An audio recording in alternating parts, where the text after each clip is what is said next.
Hey Bowling World, Stephanie Johnson here. I'm going to give you a recap of my USBC Queens event that just happened this past week. We were up in Green Bay at Ashwaubenon Bowl. We have been there before about 3 times. It is a beautiful center, amazing hospitality, so shout out to Matt and Ryan who always welcome us with open arms. So very excited that we were going back there. Really cool place. It's a very big bowling center. It's 60 lanes, although what a lot of people actually don't know, it was kind of built in 3 sections. So it's kind of 3 bowling centers in one, and each little bank kind of has its own characteristics, which is always good to know, very helpful for ball reaction. But just a quick little rundown. Obviously, we have Pro-Am, then we have practice session, then we go right into qualifying. We have 3 days, 5-game blocks. I was B squad, so had burn first, then fresh. Not quite sure if I had a great look on the fresh even during practice session, and I can't tell you how many times, even when you do have a good look during practice session, that doesn't always translate to actual competition mode. Obviously, during practice, we only have 1 hour. You are, I don't want to say scrambling, but you're trying to throw as many balls as possible, trying to play the lane as many different ways as you can. You're probably trying to eliminate bowling balls just as much as you are trying to figure out which ones maybe work the best. So I had sort of a game plan, but obviously it's very important to be open-minded. But I did start on the burn. I ended my block with -12, so nothing great, but it wasn't absolutely terrible. I think at the point the cut was like +20. So going into the next day, I was on the fresh, and it was a bit of a cluster, let's call it that, right? Never quite saw the picture.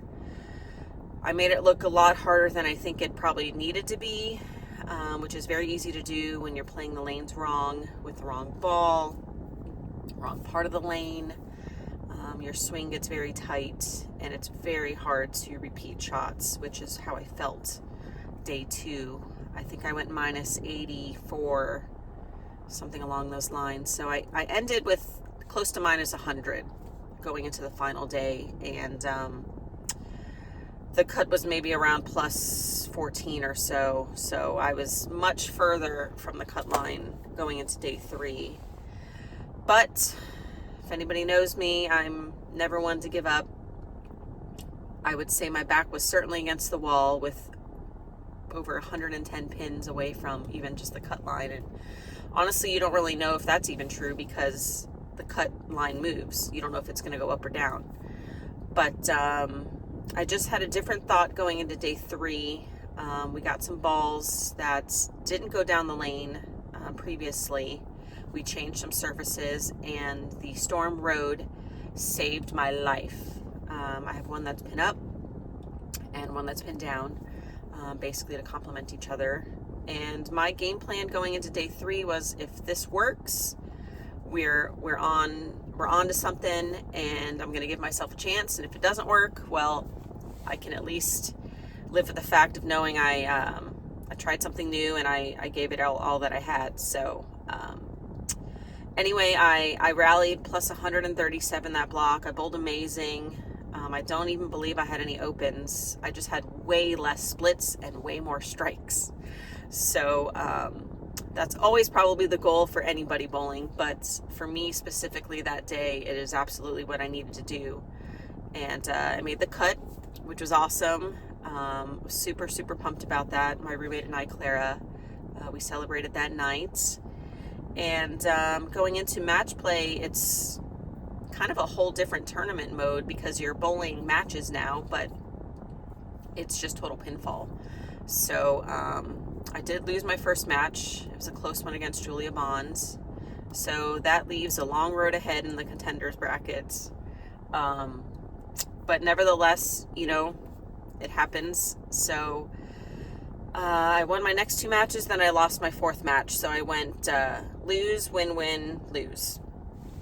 And, thinking about it after the fact, There's maybe a couple things I may have tried differently, but that's so easy to say afterwards, right? Which doesn't even mean it would have worked, but obviously when you get to see different bowlers throwing different types of balls, playing the lanes a little differently than you maybe had been doing, it makes you think like, I wonder if I could have done that. Not sure what ball I would have used, but so it's always an educated guessing game is what I like to call it. And you know, it's literally about matching up. You know, we hear that all the time, and those that can match their ball to the angles, the speed, the rotation, when all of that matches better than your opponent's, the likelihood of you winning is obviously greater.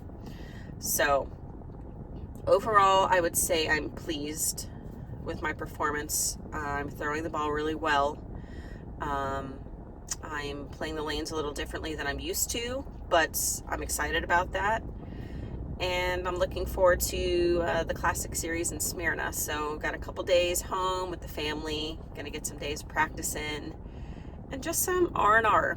You know, it's nice to kind of have some downtime if possible, because when we are on the road, it's just kind of go, go, go.